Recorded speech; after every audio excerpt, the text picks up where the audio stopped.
Caitlin Snow, played by Danielle Panabaker, hasn't had the most straightforward love life ever. The Starlab's biologist has had to endure losing her beloved fiancé, Ronnie Raymond, Robbie Amell, twice. First, he was vaporized in the particle accelerator explosion in Season 1. Then he came back as Firestorm, only to sacrifice himself to save the world. Caitlin then became romantically involved with Jake Garrick, Teddy Sears, only to discover that he was actually the mass-murdering speedster. Zoom. Caitlin then shared a brief romance with forensic scientist, Julian Albert, Tom Felton, but that finished after her metahuman alter ego, Killer Frost.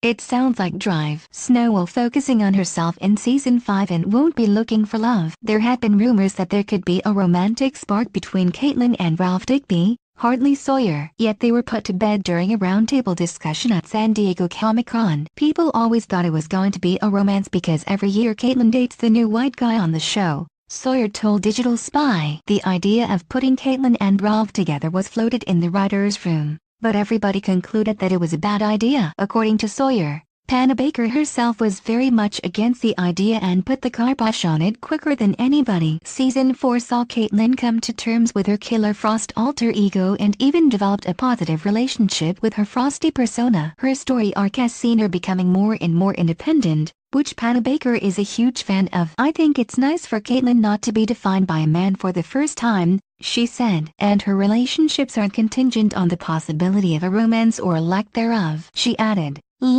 "I am not in love with every man that I see. I think that's a little bit more realistic. It's a nice change for Caitlin, I think," she finished. Caitlin will also be preoccupied with trying to reawaken her Killer Frost powers after the Thinker stripped her of them in the last season. The Flash returns to Sky Atlantic and the CW in October.